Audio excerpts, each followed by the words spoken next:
Hello, everyone, and welcome. What up? Here's Johnny. Hello, hello. I hit the wrong button too fast. All right, I want to welcome everybody into the chat. And Danica, you're not late. You're right on time. Lady Luck jumped in the house. Rosie's closet. Crystal. And of course, we have Queen, and we have Larry, alias Stash. Art. That's Dan, right? Or Don? Dan. Dan. I'm Brad in the house. Welcome.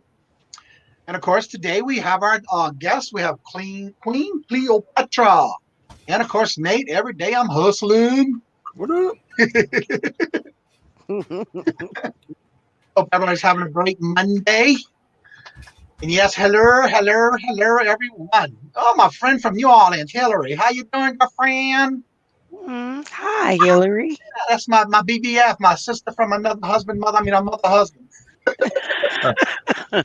And all that. Yeah. I have to call every now and then just to hear her voice and mess with her, like I mess with you, Queen. There you go. Her And and I need a support group. answer man in the house. Welcome. Yeah, really. All right, I was going to usually go around and tell everybody to tell everybody a little bit about yourselves, but I think everybody that's in here is usually already here. But for those that are new, I love you too, baby. Let's go around the room and just introduce each other of what you do, what platform do you sell on, and any new interests that's been going on in the last week or so. We'll go with you, Queen Lady, first. Well, thank you so much. I am Queen Cleopatra, and I dibble and dabble in a little bit of reselling. I'm new to the game. However, I am currently selling on eBay, as well as auctions with my partner, which is Victoria Adventures in Reselling. And we have auctions every Friday night at 6 p.m. Oh yeah, I want to congratulate Art. He must have hit his 500 subs. I'm assuming because I see congrats in the chat. All right, Nate, go ahead. So, my name is Nate. Every day I'm hustling. I sell on eBay, Amazon, Mercari, occasional YouTube auction. And I work full time and I do this part time. And I do a morning show with Pittsburgh at 10 a.m. Eastern, Monday through Friday.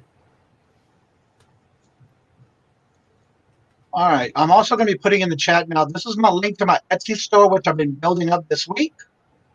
And I have a 500 sub giveaway from Subway.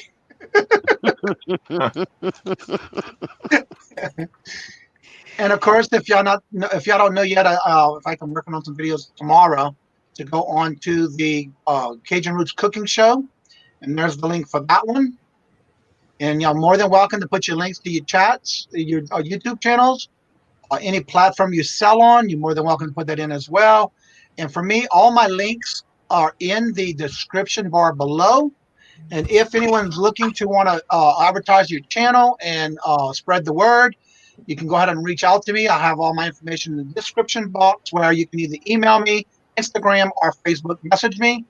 And that way there I can add you to the calendar. I'm always honored to have any and every one of you, no matter how many subs you have. And we like to share with others different ideas that each person does have something different to bring to the table. And so I like to bring different people up and talk about what you have to offer that others may not know about.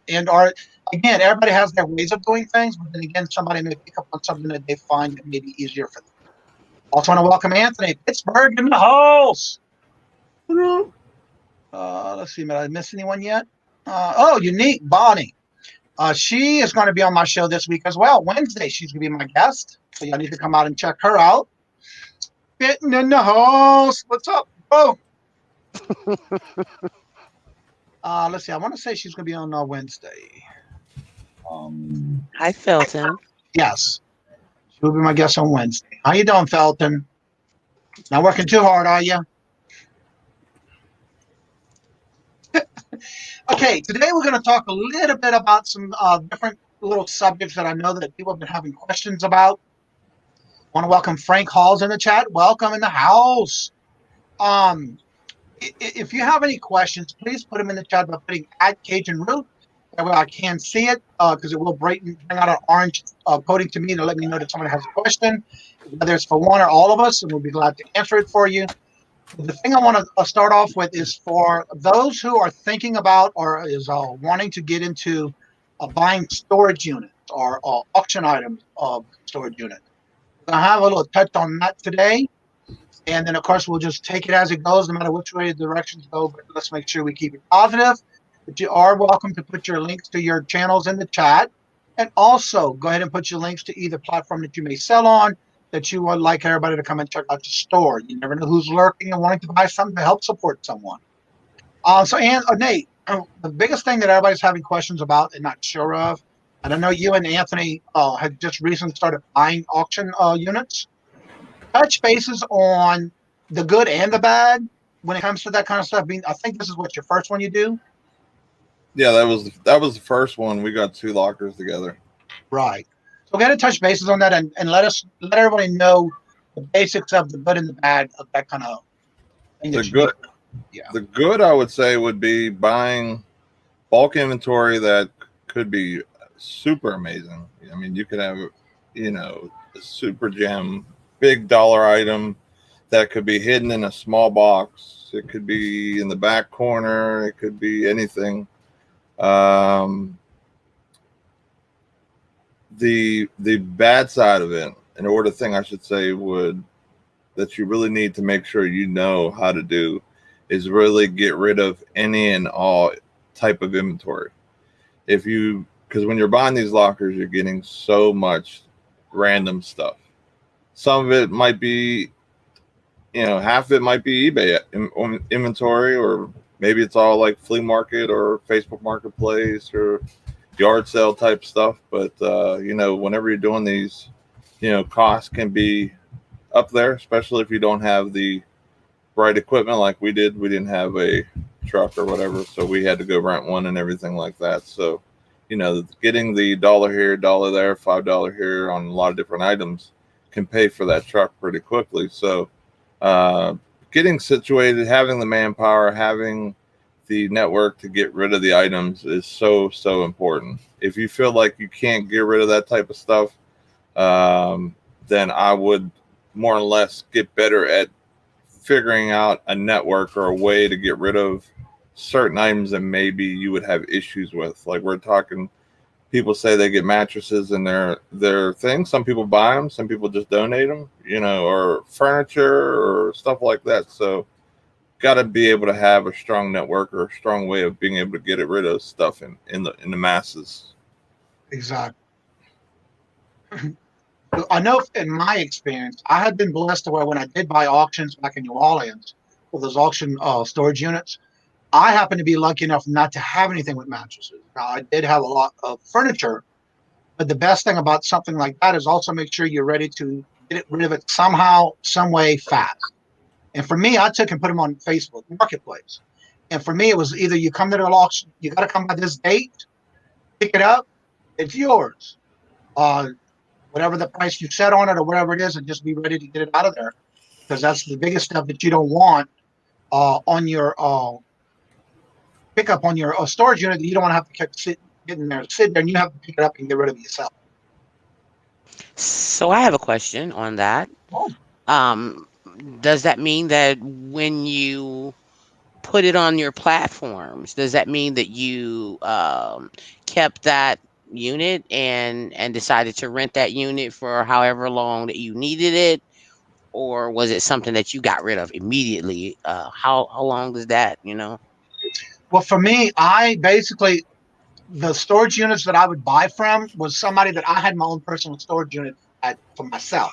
Got it. So for me, I had a second backup unit that I would put when I buy something, I would rent it out. They would let me rent it out, like say a week or so. Other than the normal, usually you got 24 hours to empty it out, or you have a whole month you can rent it. Okay. I was so close to these people that I was able to just get it for like a week. I had a week to get everything out of it. Now, if it was something I was keeping to want to sell myself, whether it's to put in sell individually or whatever, I was able to move that out into my unit and then try and leave anything that I wanted to sell there that I put on Facebook. And they were able to come and pick it up. Okay, you can pick it up at this time, this date. Let's make arrangements. Okay. And that's something you would have to work out with the company you bought it from. Because Right. 9 times out of 10, they'll let you rent it up till a month. Okay. Like Okay. 1 month, they give you a month to get everything out of there. I actually was introduced to someone that owns a storage facility today. Oh, And cool. right. And a friend of mine, he introduced us and said, "Hey, listen, help her out and she may need to store stuff, she will buy stuff." And so hopefully that works out. So I'm excited Right. about that. Yeah. Yeah, yeah. As long as you make yourself known to the people like that, and then they'll work with you. Yeah. It's amazing. As long as you work with them and you tell them, look, I might need a day or two out or whatever. The communication to them is the biggest thing you need to do at the beginning. Okay. Let them know what you got to get done. Yeah. Yeah. Also, want to welcome. We have Gate City Pickers. Also, is going to be my guest this Wednesday. That is Paul, and we also have Land Shark Picker in the house. What's up, Welcome Kurt? each and every one of you. What up, Paul? And then, as far as the storage units y'all just recently purchased, Nate, with you and Anthony, was there any really good piece of items that you wound up getting out of that? As far as it was like automatically, oh God, this is going to be worth some money after Uh, going through everything. I mean, there was definitely some good pieces. Some of it I got, I was able to sell right away. That torch stuff that we found in that chest, that stuff mostly sold. Uh, one mention of it at someone at work, and they bought it that day, or Oh actually wow, the next day. So I just drove to his house after work, and he was able to buy a bunch of stuff. And he also knows somebody that buys or has a farm, so I'm trying to get him to buy either the farm stuff too. Anthony said he also knew somebody that Mel Pennsylvania reseller that knows somebody as well. So sooner or later, that stuff will be gone. But we're not too far away from being able to break even on our first venture. We did good on the first locker. The second locker was especially when you add in the truck cost, it was a little bit of a I don't want to say disaster, but it was rough. It was a rough right, pill to swallow. But hey, we're rookies. We live to take chances, and we're hoping to swing for the fences and hit something crazy. And we didn't, but I feel that we'll definitely be able to break even and kind of learn from our experiences and right, be able to have a better grip of it the next time, or one exactly. of us gets something. Now, have y'all had any luck as far as looking for more auctions coming up on any new places? Anthony picked one up this weekend. He went and did that. I think he said he's going to have a video coming out Wednesday for that. Oh, So okay. check that out. I won't be there.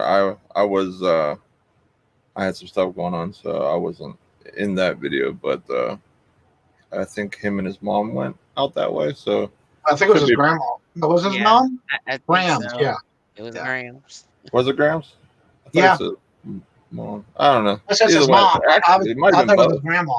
Might have been both. They're She's both so sweet. they're both some hard workers. So Yeah, I need some people like that on my team. she's so sweet. Come on, Grounds, having let's move this dresser. having some help and some Okay, it strong was his backs mom. is definitely something that you need doing that type of stuff. That's for sure. Yeah, because Yeah. that's a lot of work.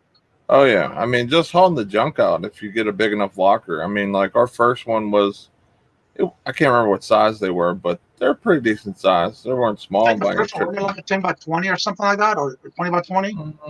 Honestly, I can't even remember. It I was a can't pretty even. big one. It was a lot of Yeah, stuff. Yeah, yeah, and a lot of dust. Oh yeah. my God. I still My And have. that's love. another thing. Did y'all have on the other one units that y'all had? Did you have a lot of dust on everything? The first unit basically all went in my What van. And I still can't get that smell out my van. It still lingers a little because that I literally had that stuff in my van for like 3 days baking in my van. So like Wow. it's starting to go away. Right. My wife wasn't too happy about that. Let's just say. She doesn't want me to install lockers anymore. Oh man. Yeah. So if anyone has any questions that you would like to find out answers to when it comes to auction of storage lockers, we can try to get it the best we can. I know Nate just did his first one with Anthony, and Anthony's in the chat. So, and I'm sure there's others in here that may have done that before. We're more than welcome to answer any questions you may have. If not, maybe just other questions that may not have to do with storage auction locker. I know my personal experience is you definitely have to be ready to get rid of a lot of junk, a lot of trash, to really get down to what you find in these lockers. Because a lot of times they will hide stuff in envelopes and purses and pockets and jackets. So you definitely have to be mindful when you're checking through everything to see and make sure you don't miss anything. Marion, welcome. Mara, back in the chat, welcome. Let's see. Mara says she has been buying lockers, storage lockers for 40 years here in Arizona and always on the hunt for treasure. That's one thing about them. You can definitely find some treasures in some of them. Yeah. Sometimes you get some things that you wish you, why did I buy? Why did I bid on this one? And that's the thing that people see a lot of videos where they give you all the good and it makes you want to do it. But when you start seeing those videos like the one from Nate and people that are more realistic about their lockers, you Uh-huh. start saying, Well, I don't know. I'll say this about some. There are some people that they hit on every locker basically, or 98%. But those people also do a lot of homework. They Yeah. they know the storage facility. They know information about the person who owned the locker, so they can even go into their, on Google and type in their name and see where they live or whatever, and Yeah. figure like, do they have money? Is it going to be something, that's going to have problems or issues or whatever? Is it someone who was recently in jail? You know what I mean? So you can really dive in deep if you have that connection with somebody, an employee or somebody. You know what I mean? So if you have that, and you also know what to look for, like just seeing good looking boxes or seeing dust, or if it's somewhere a locker that was sitting for a long, long time, then you know that person's is storing the goods or didn't touch the goods and it's still going to be there, versus something that, like it looks like it was ransacked, all the boxes ripped open, or, just totally looks like someone just tossed junk in there and left the junk. So, Right. just looking and knowing that type of stuff and the research, they're really able to figure out and know, like, okay, is this risk of $1,000 worth it? And they also look and see, they'll do like a dollar amount per box, or they'll bid on just what they see. So if they see like a Harley Davidson jacket, they'll bid $100 just because of the jacket, because they know they can get that, and the money they'll make is the profit of the unknown. Right. Got it. That's kind of how what I've picked up from, being with or watching different people, or being with other people that have a lot of knowledge within the storage locker game. One thing I've learned about it too, when you first start looking into a locker, when you go into bidding on some, you definitely want to look to see it, because sometimes you even see, like, say there's a box here, and you see fingerprints on it, but there's dust still all around it. That just means that somebody had definitely looked at it, but didn't touch it, because you have all that dust and spider webs and stuff. So those kind of things, and then you can also, if you are getting close or know the people that run the auction storage units, 9 times out of 10, you can find out for how long has it been sitting there, whether they didn't pay for it or something happened. And then you know how long that's been sitting there without being touched. All right, Nate. Paul says, Nate, if you had to describe Anthony's draft performance in 3 words, what would they be? Wow. And not in a good way. And the answer man says, are storage lockers air conditioned in Arizona, or do they bake in the 115 Fahrenheit heat? I don't know about Arizona, but I know in Louisiana, the ones that I used to deal with were all climate control. Yeah. Now, the ones that do have no climate controls, they're just going to get some heat in them things. I guarantee you, especially in Louisiana. Let's see. Marion said, "My son does all the hard work. I just do the bidding." That sounds like a good one. Look through the boxes, but it's a lot of work and sometimes it's very dirty. Yes, that I agree on. That's the best situation right there. Yeah, Just just doing the buying and have someone else do all the hard work. Yeah. exactly. And then another thing too is looking at some of the boxes that are in there themselves.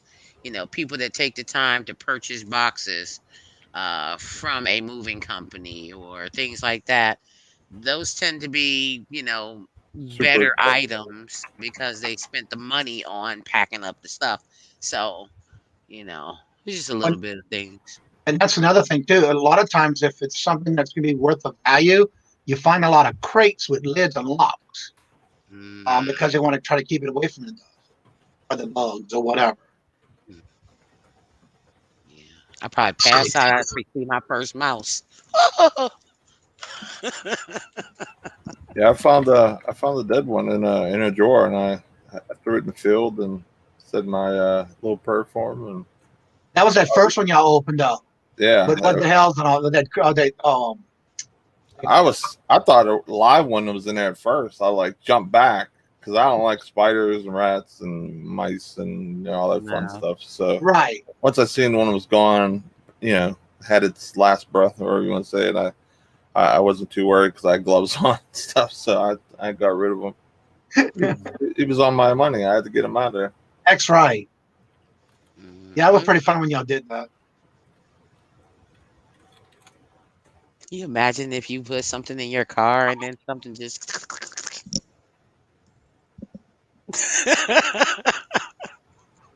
If you watch the Courtney and Colton's video the last couple of weeks ago, where he was talking about he had put a bag of something that he thought was dead. It was something, I think, a birthday or something. And he put her bag in the back of the bag as well in the back seat.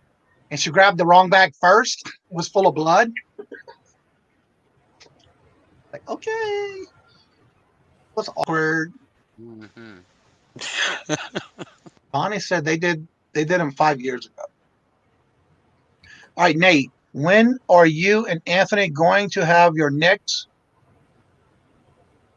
Brookskies get together? Broskies get together. Hon- Honestly, Joint Goodwill trip. I have no idea. We have hard times getting on the same schedule or being able to do the same thing on the same day sometimes. So it just Yeah, because depends. don't you have most of the time you might be off on like Monday for sure, but other days you might be off? I'm off Saturday, Monday, and then depending on what time I get done Sunday, I have like kind of a half a day because I work at 5 a.m. till question marks type day on Sundays. Right.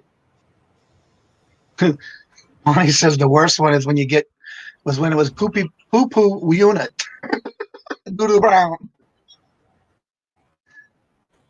Anthony says, should I prepare to be commissioned next year? Then Nate, welcome, Mr. Skits. How you doing? Welcome, hello. Did I miss anybody yet that I didn't tell hello? If I didn't, please let me know. I think I got everyone so far that's been in the chat. I know Robert, I think, is home. I think I heard his feet up there. So, Robert, if you're in there, chat, say hello. Everybody's asking for you. So, y'all have any special things coming up this week?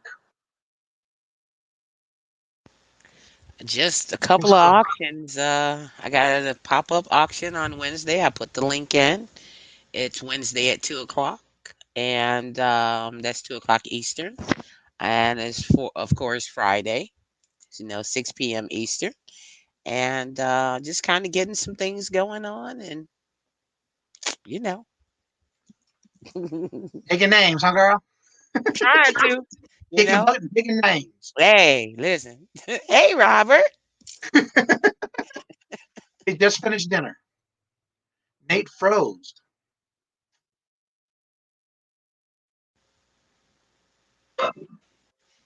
He's like, I'm out. Waiting for Nate to come back. So if anybody has any questions, you're more than freely to put them in the chat for me. and then we can get them answered for you. Um, there he is. You were completely frozen.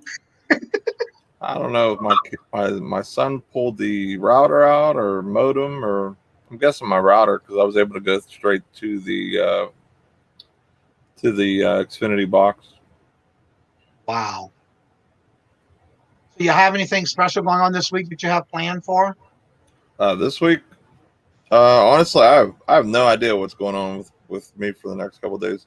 I got work till basically till Saturday, so I usually don't like plan anything or try not to plan anything until like Thursday or Friday, just because I know, you know what I mean. Like I have such a long work schedule for the next 4 or 5 days. So yeah, because don't you go to work at night sometime? I work from 1 o'clock till 9 or 10. Now I know you and Anthony used to do or was doing auctions like once a month or so, and rotating them on each channel. Are y'all going to be coming back with that anytime soon, or what y'all plans for that? We were talking about doing like a pop up once a month again. We're just trying to iron out the details, I guess, of that. Trying to figure out a day where there's so many people doing stuff. We don't want to step on anybody's toes and things of that nature, or trying our best not to. You know what I mean? So right, you can't worry about that. Just like watching TV. You watch something on ABC, NBC, DVD, AE, OWN. Everybody on. They got so many channels out there, so yeah. Well, you know what I mean. Like if you don't want to, if you can avoid doing that, you try to do it at all. Right. Best case scenario. So that's kind of what we're doing. We're just because I'm noticing, even though I'm doing my lives on the regular basis every week, there's still so many pop-ups that I see come through my computer, that basically you just got to do what you got to do when you can do it, I guess. Right. Mm-hmm. Because you ever sat there and watched a double dutch game, or this is how you'll be trying to get in the rope. Okay, this person's going. Yeah. So you just got to go for it. It's no disrespect intended. Right. But right. Yeah, I used to love double dutch. Not me. I can't get in both them ropes. Yeah, good luck with me trying to jump rope. Me in the grounds like this. Yeah, right? Me and my hand-eye coordination, we're not friends. Yeah, after a while we get a little older, we can't get that happen anymore. I've been like this a long time.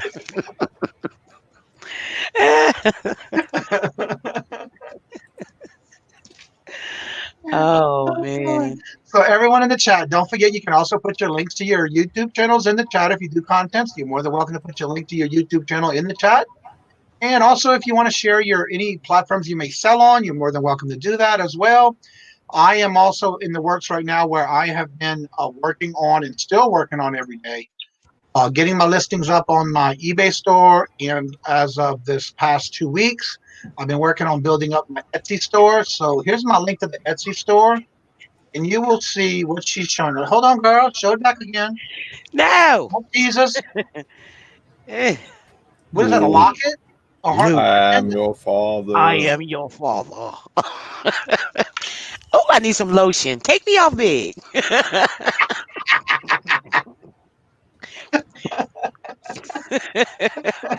Simply Dana in the house. Eagle Hearts, welcome. Well, don't start showing us up again, teasing us, baby. We don't want to see it. Oh. Especially when it has to do with jewelry. You know that? It's just a pen, actually. I'm just a little big nerd. I just love stuff It's like still this. in the category of jewelry. Okay.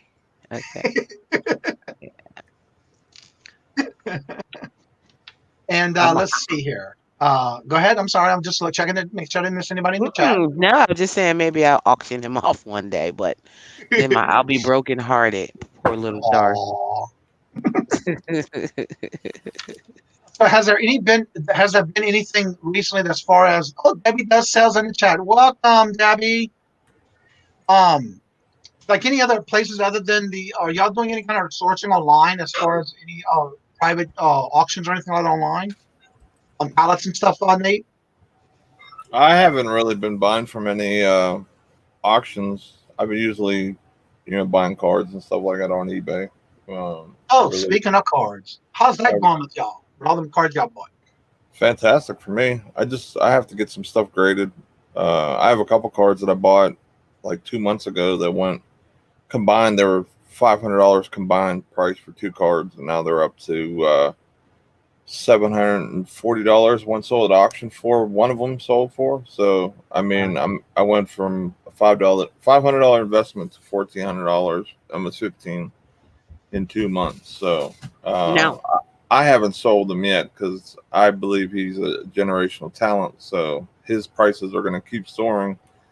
They might drop because it's kind of like how the stock market goes. It kind of bulls and then it kind of settles and then it'll kind of slowly keep going up. So as long as he stays healthy, he'll be like like the Kobe's and the Jordan stuff and everything else. Bonnie said that she's going to be having a vintage jewelry auction tomorrow at 5 p.m. Pacific. So that's 3 hours Eastern for us. So that's 8 o'clock our time. she's going to one or she haven't? Oh, She she's says, going. "Oh, I am going a vintage jewelry auction." Oh, she might be going. Okay. No, it's a YouTube channel. Oh. Yeah, it must be somebody's channel. I'm gonna get the little destination. Say it again. This tells me 25 hours from now, but don't tell me whose channel. Oh. Oh, Do it again. Say it again. Destination. You said, I love that. I'm going to get the I'm going to destination. investigate. Yeah. I'm gonna investigate. It doesn't say whose channel. It just says I'm 24 hours from now. That's a little intriguing, isn't it? Yeah, no, didn't say whose channel. Right. So, Nate, for those who might not know, or is maybe starting or dabbling into the different types of sports cards, how would someone go about getting a card rated, or however you call it, rated? I'm assuming that's what you say. So there's three companies that you can use. At least that's the only three I would at least use. They're the ones that are highly reputable, and that's the main thing. Like when you're getting cards graded, you want to get the most reputable company because that card and its grade is a kind of a backing of that company saying that it is what it is. So like if you have someone who's not good or maybe has a little bit of question and you get them to do it, then that card won't be as expensive as it would if that other company did. So there's three companies. There's PSA, there's Beckett, and there's SGC. And what you do is you get them and you put them in kind of like an Ultra Pro sleeve like this so that it doesn't kind of damage any of the corners. It's called like a card saver sleeve. Is those hard plastic or soft plastic? They're semi-hard. They're not like as hard as like the regular top loader cards. Like the hard plastic ones? Like these ones are like, the super hard, like top loaders or whatever. Okay. But you get a bunch like that. You send them in. Depending on how many cards you send, where you go, it goes from $10 all the way up to about $20 to get each card graded. And I mean, that's how you really start really like multiplying your value of your card from, say you buy a card, like I bought this card for $30-$40. If I get that thing graded and it comes back at 10, it might be a $200 card. You know what I'm saying? So I'm able to forex my money right away, not having him have to do anything special or be anything more than what he's done, like game wise or whatever. So, you know what I mean? So I'm able to basically multiply my money just by getting those graded. Now, some of it's just looking at the cards, knowing condition. Some of it is sports. You have to know, you know what I mean? Like if you have a good feeling about a rookie in an upcoming class, or you see someone playing and you kind of pick up before the rest of the other collectors really pick up and the cards really start going up in crazy value, then you can really get some good steals and good prices. Kind of like what I did with some of the Luka cards. I didn't jump in too late, so I was able to get them at a pretty decent score, and that's why like I've seen such a jump in like from my initial buy from like 200 something to now they're $740 a piece. So it's a big jump. I want to also welcome Sumo. If y'all don't know, that's actually Marcus. He's changed his screen name on his YouTube channel. So if y'all would go check him out. Go ahead, Marcus, and put your link in the chat if you don't mind, please.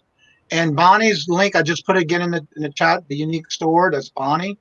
That is going to be her auction for tomorrow at 8 o'clock Eastern. She's doing a vintage jewelry auction. I will be there.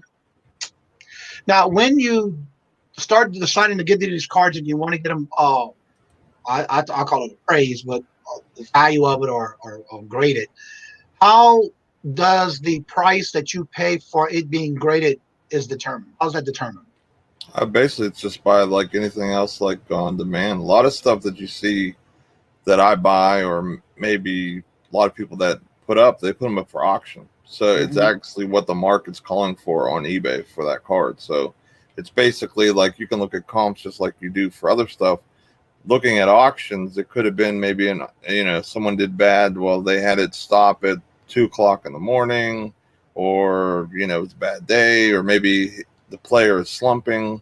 So you can kind of fall by demand and where the player is at and what's going on in the game. Like whenever Luca had that one crazy game last week, his cards soared up a couple $100 because of the demand for the card. People were coming out of left and right for their other pocket.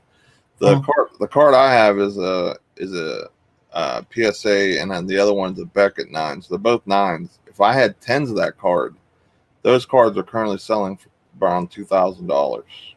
Wow. So it's a big jump from 9 to 10. Like 10 is pristine, best basically you can get, unless it's a BGS black label, which it gets 10s on every subcategory, from corners to centering to surface to edges and all that type of stuff. So they really really are doing a great job making these cards what they are price wise, because they're able to give people a good idea. Like I just bought a card, came in the mail today. I got this John Morant in the mail, and it breaks down like all the gradings and stuff. Why won't it focus? So when you get it back like that, is that always marked at the top of what they're grading it at? Yeah, they'll mark it at the top, and then like with this company, like they'll I don't know if it's my green screen or what. Yeah, it's probably because you have green on the card, probably. But it'll tell you like this has 10 centering, 9.5 edges, 9.5 corners, 8.5 for the surface. So because the surface got 8.5, that's the only reason why it's only a 9. So I might be able to open this up and send it in and get a higher grade, only because of the surface might have had some dust or fingerprints or something, because this is a beautiful card. I don't also want to welcome in the chat. We have Brittany Brands just came in. Welcome. And Nana Tank in the house. Great video this morning. And then you're welcome, Bonnie. Now, that's a question I have also. I don't do those because I have never been able to find any, but that's because I guess it's not meant for me to have it. But if someone wants to open a box, brand new, whether it's a box or a pack or anything we're dealing with cards, wouldn't it be best for them to wear some type of gloves so they don't get their fingerprints all over those type of cards in case if they do have a good one in the bag? Yeah, it's recommended to probably wear gloves, especially if you're a hardcore collector and you want to send them in, just because fingerprints and oils over time could damage the surface and stuff like that. So just like when you're touching metals and different things that might corrode, like it's kind of like the same thing. Yeah, make sure that you're taking care of your stuff and preventing anything that could have damaged the cards or anything. Right. We also have in the chat, the chat got flew so fast. Shamrock Pixie, welcome. Cali Reseller, welcome. Copper State Treasures, Lisa, in the house. I hope it's Lisa. Unless it's Jason. Welcome, everyone. So whenever you're doing the cards, I mean, how do you know when you want to get them graded? Or is it just something that once you research it, you're going to know you need to grade it? Just you can kind of look at the raw prices of the card, which the raw prices meaning the card's not graded. That's what they consider a raw card. So you can Uh-huh. kind of go by that and basically look at the guy's career, what he's doing.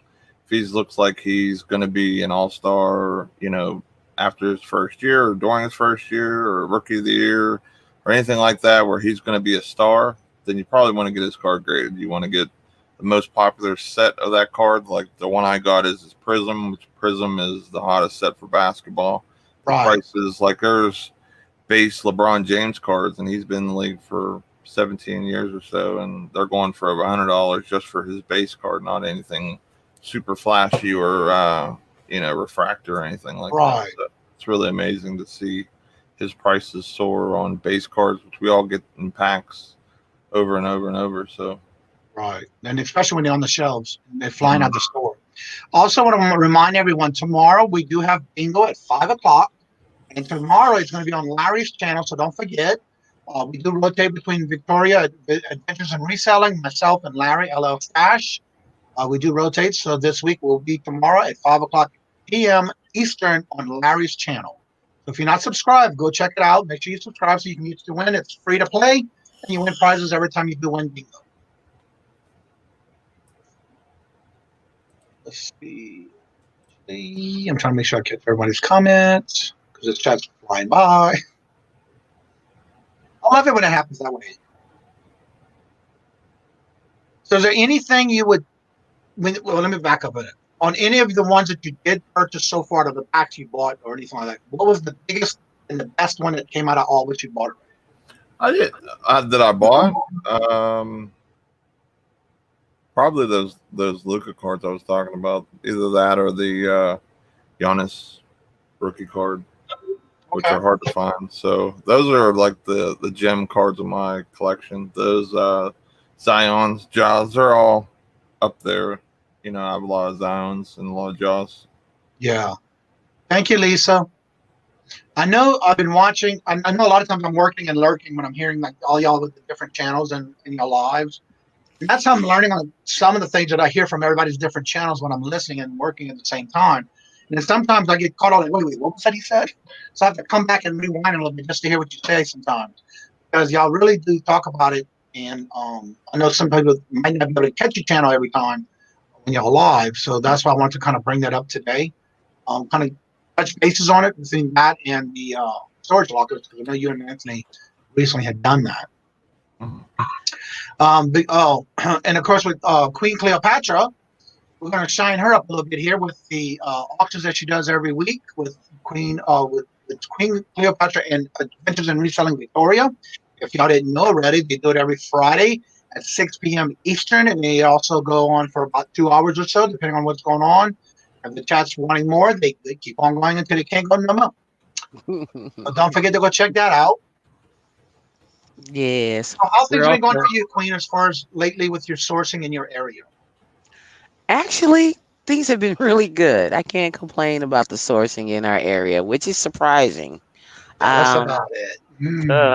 Well, I mean, I got my hands on a lot of uh, beads and things like that for those who make jewelry. And I mean, I got massive quantities of it. Let's just say I've been to Hobby Lobby recently and I've looked at their beads. Their beads are so expensive for no reason at all. And I got my hands on a lot of them.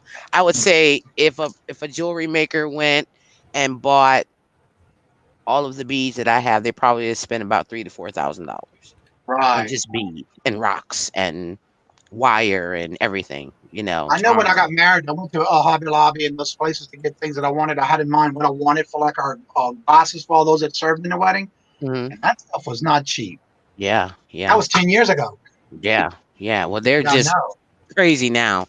And I've been kind of putting together some different things for my jewelry makers.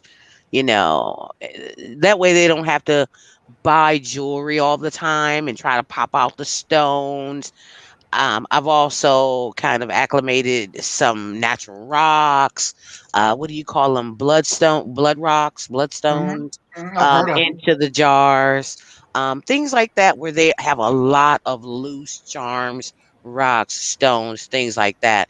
Just you could probably make, nice amount of jewelry out of these little Queen, projects. I got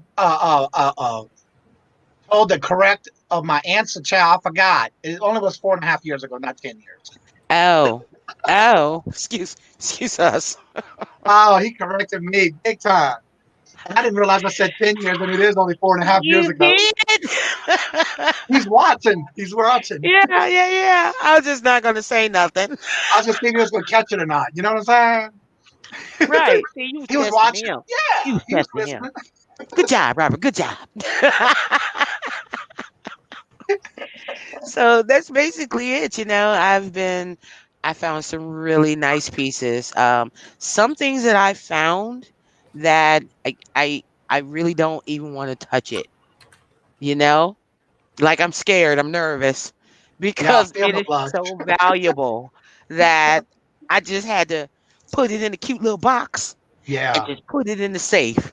You stay Now right you there. what? You actually finding these at different thrift shops, or how are you finding this? I found these particular items that I'm speaking about at a church rummage sale. Oh, cool. Yeah, a church rummage sale. And I was supposed to be going to pick up my husband, but I took a little detour. The car And had that automatic turn switch, huh? yeah, it was like, so I just couldn't stop it. The car had a brain of its own. Yeah, but I'm Had it on glad I autopilot. did. You had it I'm on really glad autopilot. I did. I'm really glad I did, though. I'm really Well, glad I that's did. good. And Yeah. Nathan, have y'all been able to do any good findings like things like that in your area as far as thrifting for any kind of yard sales, garage sales, or church sales, or anything like that? I haven't went to a yard sale or anything all year. Oh wow. It's been really really dry.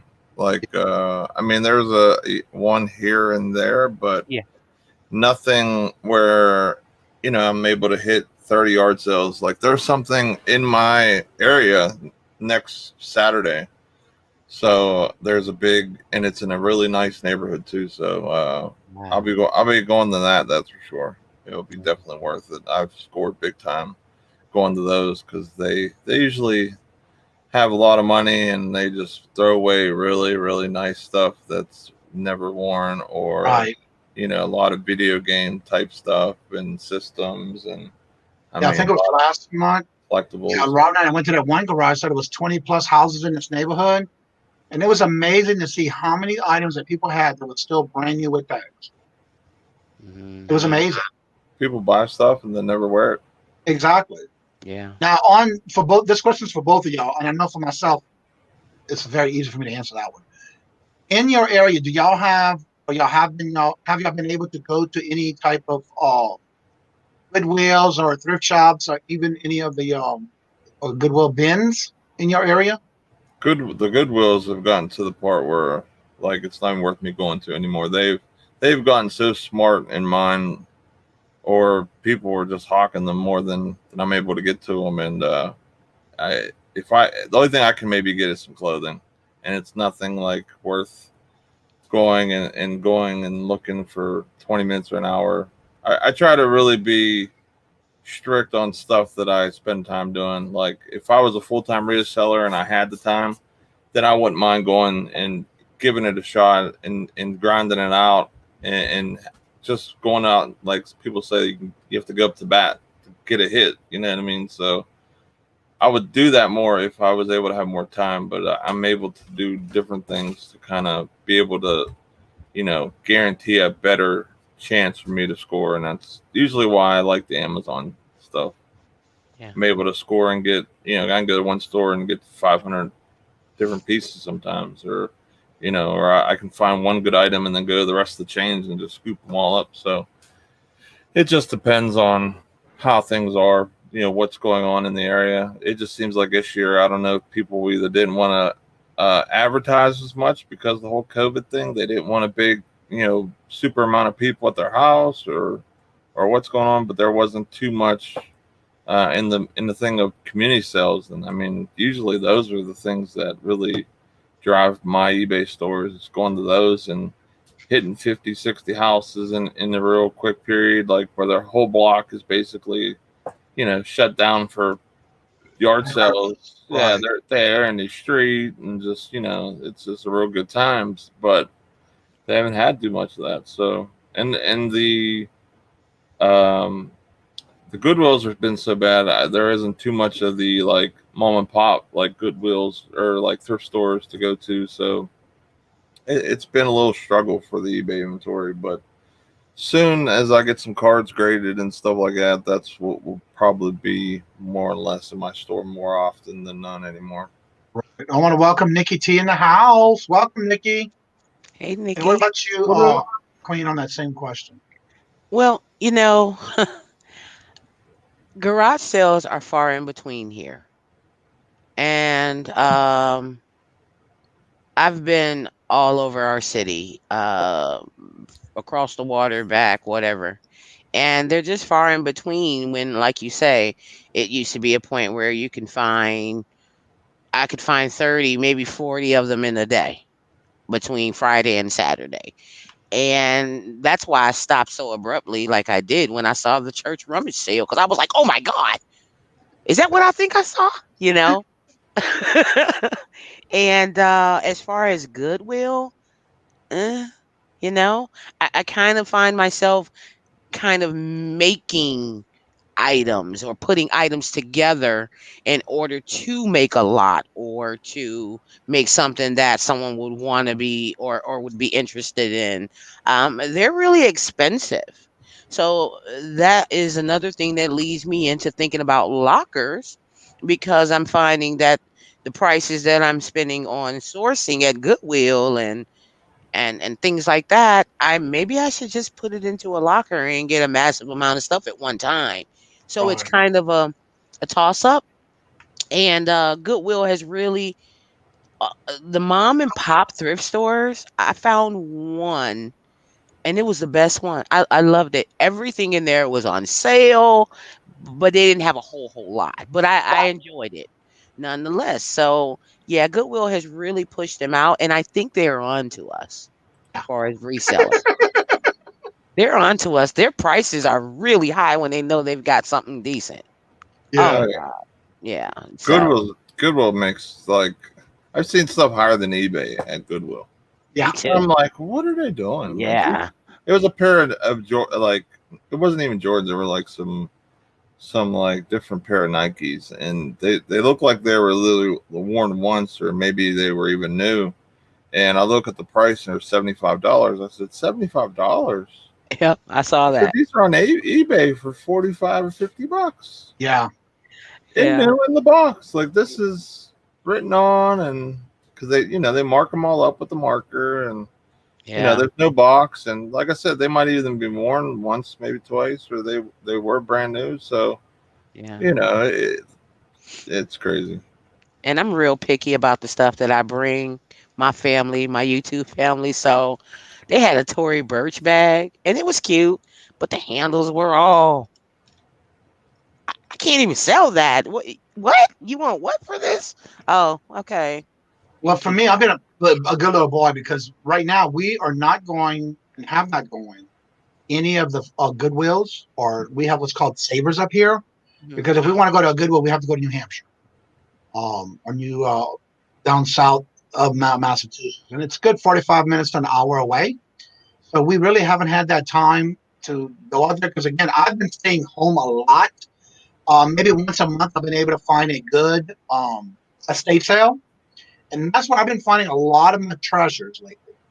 As the last ones I've gone to is the same company who's doing them in this area, and what they do is they basically just bundle it. You bring the bags, you fill your bags, and they give you a set price, and you can negotiate back and forth until you settle a price.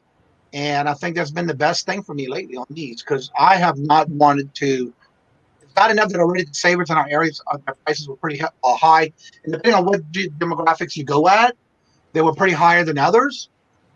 But we've been not even able to find any mom and pop type Goodwills. Once last year when we first moved here, I find that we did have a lot of good garage sales, church sales, and things like that. But this year they're very far and few between. So, with that said, I've been staying with only going to and being there right before they open because I'm always trying to be the first 10 there. because usually that's the best ones to get in first.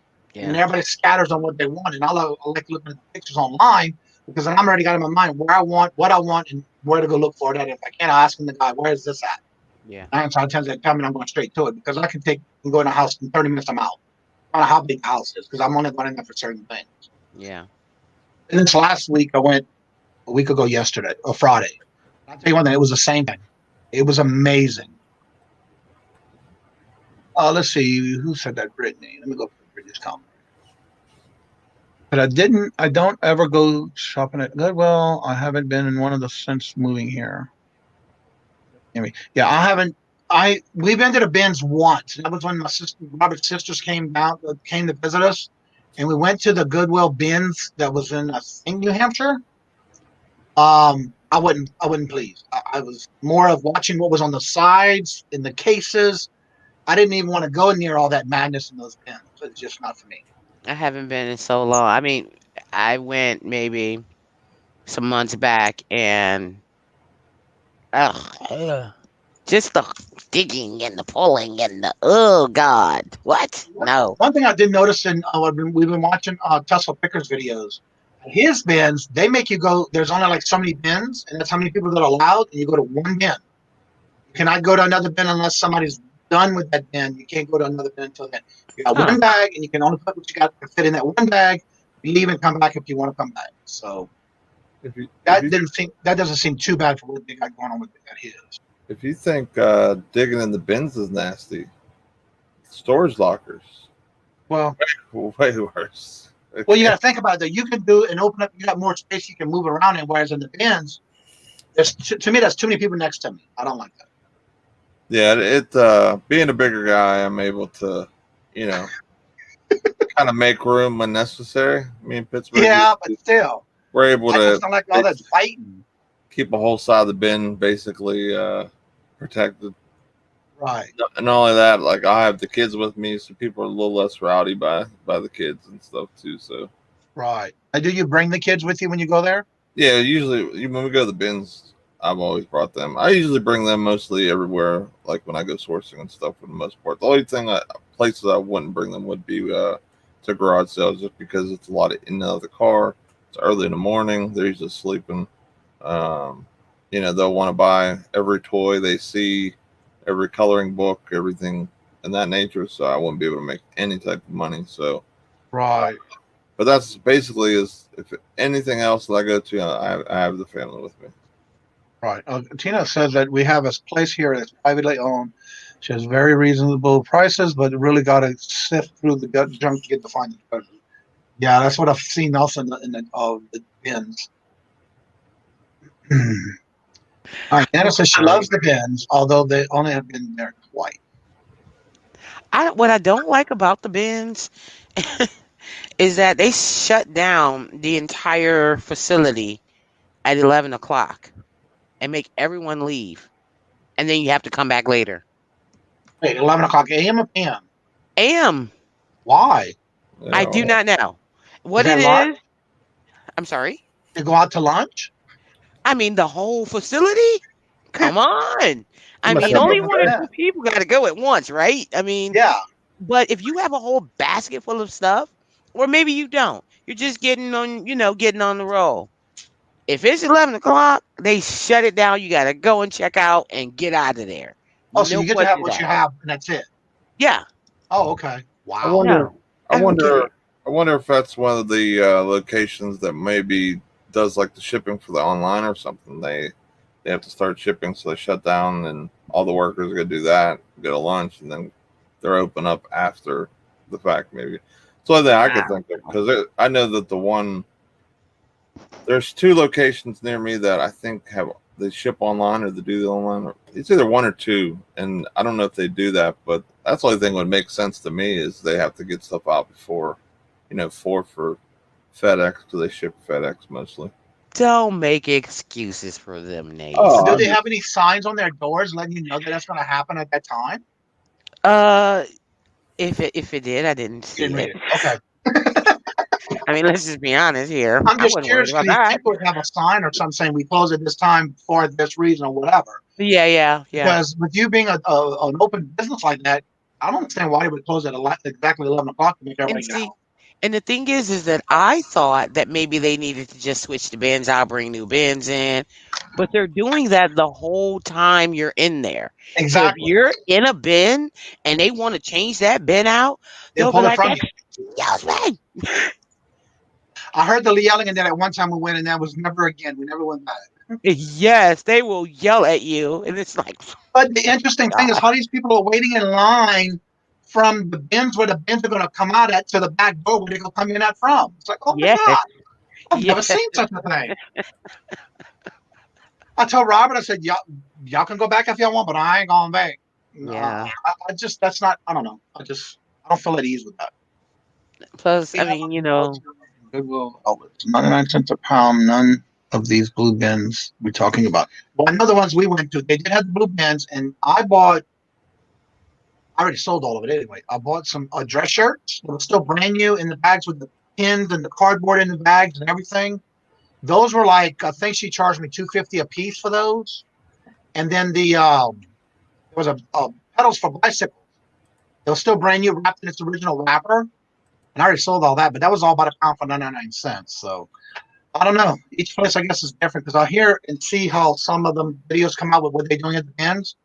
It's amazing how every place is different. yeah, they charge about 64 5 cents or 60, yeah, about 65 cents a pound or something like that where I go. And if there's been times where I've run into nothing but designer stuff. But then there's been times Yeah. it's like, good luck on trying to catch a shoe that matches the other. You know, Right. it's been a Now, hunt. Derek, I don't know. I wouldn't answer that and tell you it's a lie. I'm not sure. Robert would be the one to tell you that. And Robert says yes. So, yeah, that is the one. And welcome, Derek. When we went to that one, we just recently had moved here. I want to say that was in October that we went up there. And yeah, so that was my first time ever there. So Robert would be the one that definitely said the answer to that one. At I got the same as you, Nate. I didn't know it was online too. The others are looking to talking about online also as well. I think what also I saw on some of the different channels, they do pallets as well. Have y'all gotten to thinking about getting into pallets, Nate? Nah, I don't want any pallets. Because I don't have the time and desire for that. That's a lot of work. And I have a real bad, I On don't know V what we call, huh? an on via craving. No, I just if I get a whole crate of garbage, Yeah. there's no telling where I'm going to be by morning, probably in front of their corporate office. You know Right. what I mean? So I Because don't think that's my bag of tea. their electronics, it's 50-50 chance either they're going to work or not. But chances are, after being through the bins, and they probably were at a Goodwill before that, all that throwing around and everything like that, chances are, like, that would be the only pallet I would maybe take a chance at. Right. Clothing would be all picked over for the most part, I would think. Now, unless like women's brands, I don't know women's brands all that glad. Like some of the smaller brands like are decent, so like you're able to make maybe some money like on the women's clothes, but I don't know. It's just clothing. Like I have a bunch of clothing here that I don't want to list. You know what I mean? I just don't want to break out the mannequin and set it up, and I don't The know. clothes aren't really, unless you have a Macari or a Poshmark.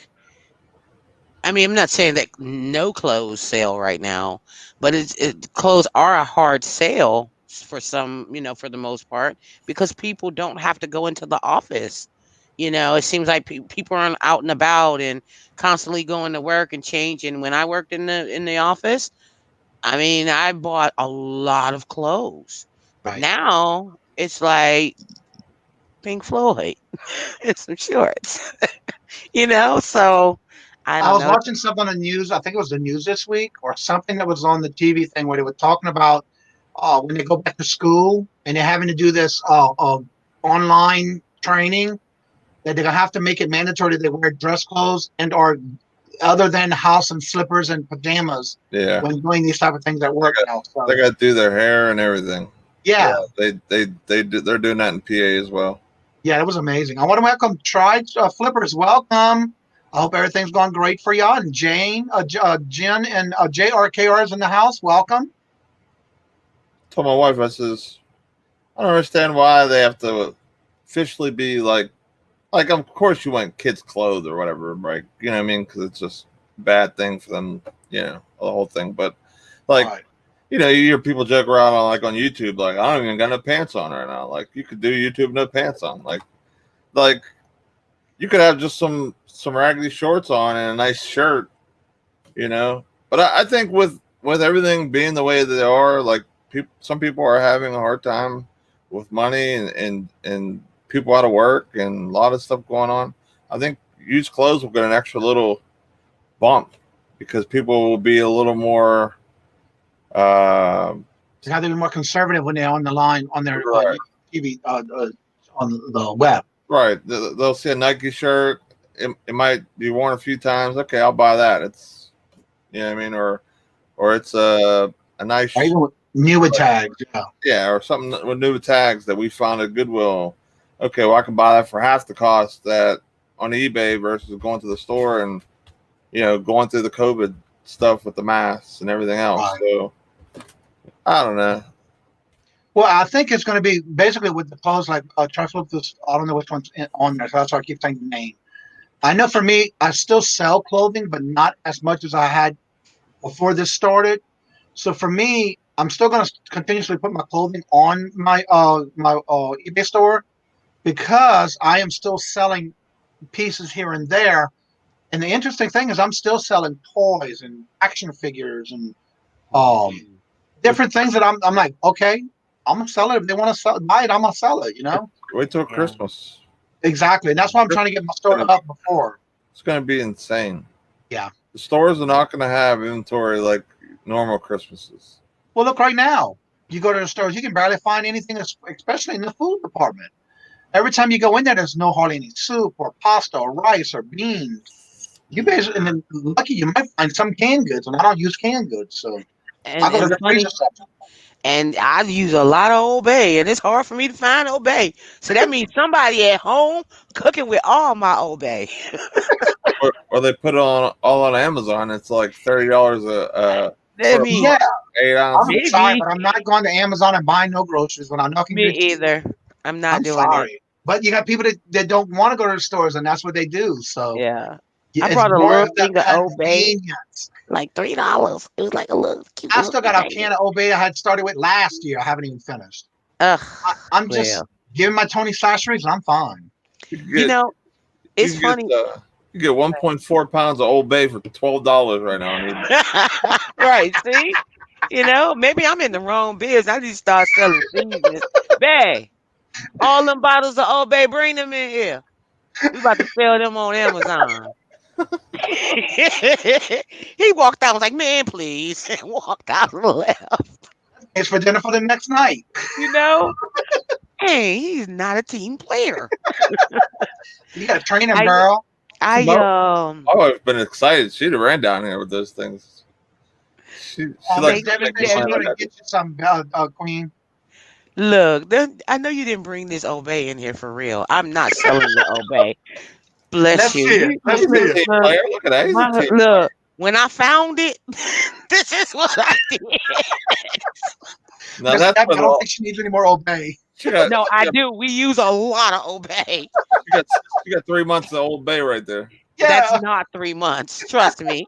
And the crazy part is when I went to the store and asked the guy that was stocking, he said, "That's because everybody's stuck at home. Everybody got to cook now. Now they're doing their own crab boils." Dang. So when I found it, I had to go to 3 different stores to get that much Obey. Wow. Yeah. Hey, you saw Nikki's comment? Yeah, I was Mm, on that live that he had on Instagram or whatever. Acuna is one of the bright stars of baseball, so that's pretty awesome that he has something like that. Yeah. you know, um, sitting there talking about Nana was talking about those different storage, And not right.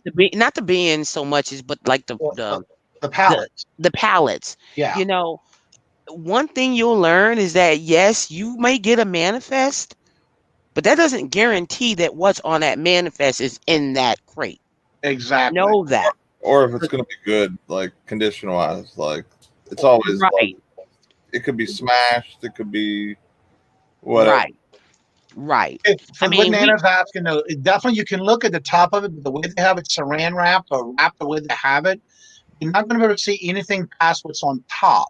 And yeah. so, yes, you will not get your money back. You can probably make your money back on the items in there, but that's a guarantee of something that you definitely don't have because you don't know what's at the bottom of that top of that list of what you see in that crate. Yeah. I was watching that show on A&E, and Yeah, like I told you, the guy like spent a lot of money because it said bow and arrows. yeah, He's thinking, and left-handed bow and arrows at that. exactly. He bought that, He and when bought he the got it, whole bought the lot too. whole thing, couple Now thousand he dollars. bought 3 or 4 pallets of stuff, and one of them was supposed to have bought whatever the amount was in there. Supposedly, the returns on it was going to be what he paid for all the pallets. Yeah, The well, bad thing about that was when he found what the marking was on it, it was actually regular 2 pair of sunglasses. yeah, it was $2 sunglasses, and the box said bow and arrow on it. You Yep, have to. lefty. Yeah. That's crazy. I was like, That's I'm the glad I time. didn't fall off. I know he would have been See, mad. see, I'd have been up at corporate. Yeah, Who labeled this box? Who? Give me a name. Somebody. Like this box says bow and arrow. I don't see any bows or arrows exactly. Exactly. or Oh, he was pissed. And he was taking bows. it in and hitting it with a bat. That was just crazy. I watched it, and I think that everybody should watch it if you're thinking about getting into something like that. Yes. Yeah. And you can find it on they on regular on A&E, but like right now they're on the 3rd episode. So I don't if you haven't wanted to catch up on the first few, you can go back and get it on demand. Hmm. Actually, like from the pallets and stuff like that. Like if you grab one or two or whatever, it might be a good gauge to see if you're ready for storage lockers because that will give you kind of in line to see if you can move some stuff. You know what I Yeah, I mean? never So thought of it that way. if you Yeah. got some if you bought like one of like the random home goods, like I don't know if that is one pallet that like they have or whatever. I'm just gonna guess. Like so, there's knickknacks and other stuff and dishes and whatever. Like that's what you're gonna find in a locker 9 out of 10 times. I would say is like that type of stuff. So that is the stuff that will make doing lockers so much worth it if you're able to move that stuff versus I'm just gonna donate it or I'm gonna give it away because that'll make a locker go from maybe next time you can hire someone and that pays for it or whatever. So Right. it just you have to be really like crafty being able to get the most money out of each locker to really make it worthwhile. If not, you've done a lot of work for no little money. See, Exactly. I agree with you with that, but I also see it in a different perspective as well because I'm more afraid of the unknown in either one. But I know that a pallet, oh, that's a whole lot of unknown. But Yes. at least when I'm looking at this locker, to me, it feels like the obtainable.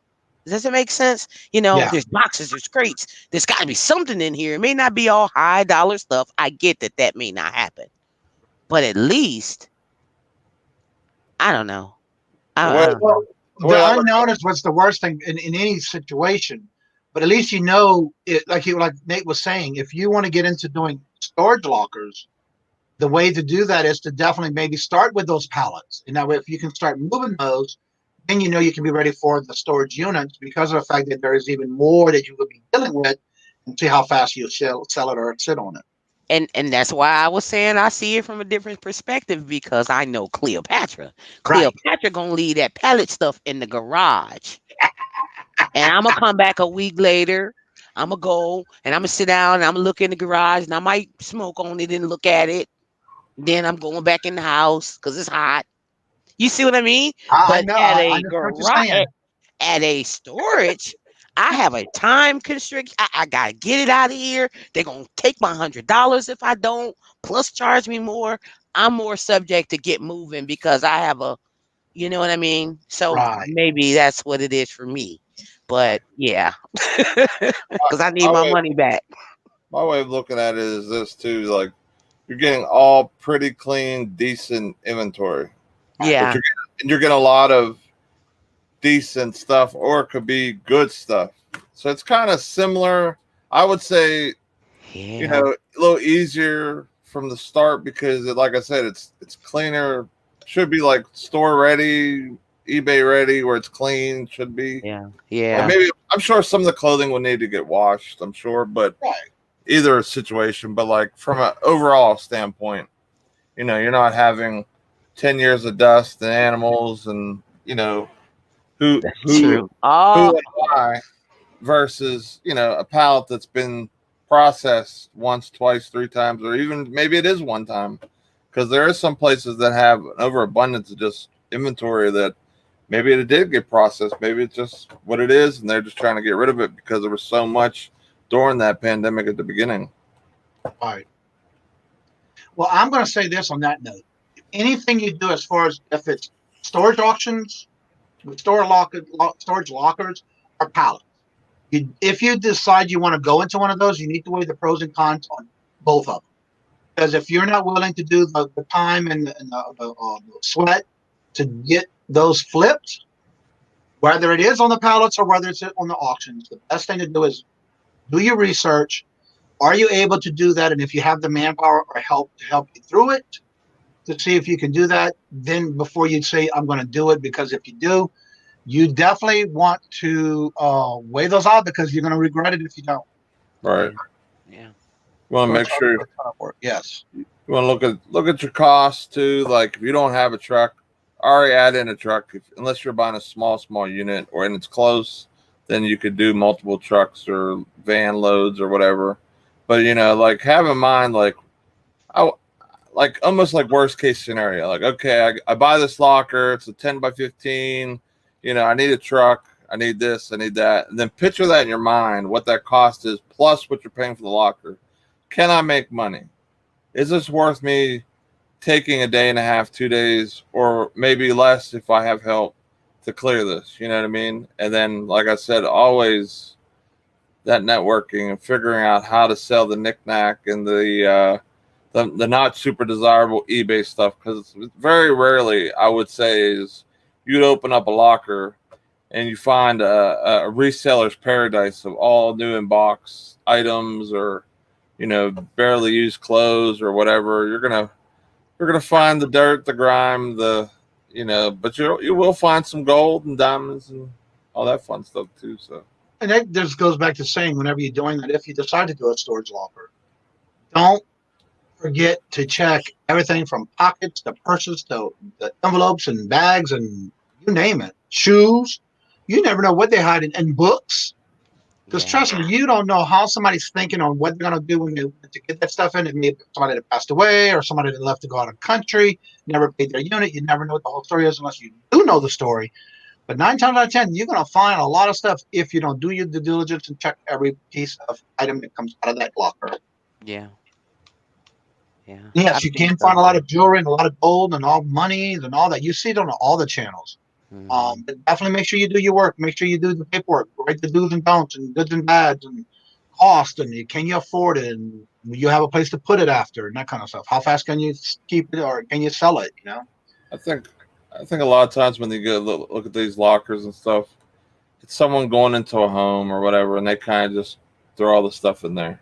Right. Exactly. Where you find the jewelry, the money, and it's stuff like you said, the hidden stuff. They'll hide stuff and they won't even know. Tell them, and then boom, like you see it on a YouTube video, like why was it in this secret book spot or whatever? You know what I mean? Yeah, exactly. Well, for example, we watched Jack over at the locker nuts. He'll show you the good, the bad, and the ugly. But there are times like this last locker he's gone through with so many videos that it's amazing on how much money he is finding in envelopes that are still sealed and birthday cards and whatever kind of celebration, Yeah. It's amazing. So that's that's one thing I like about his videos. He shows you how and make sure you look at different things because of that reason. All right, everyone, I want to make sure that I don't keep the guests too long. If y'all have any final questions, please put them in the chat. Also, don't forget, put your links to your videos or your YouTube channels if you do contents.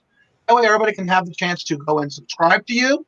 Don't forget to subscribe to each other and show the love and welcome into the, especially anyone that's new, that's just starting out. Make them feel welcome and welcome each and every one of y'all again. And thank y'all for your love and support to the channel. And with that being said, I want to let y'all know that we're going to go ahead and end the show. And as I always say at the end of all of our show, love is always for free. And until next time, we'll see you on the next show, and y'all have a blessed day. I'm just getting to my little end right now.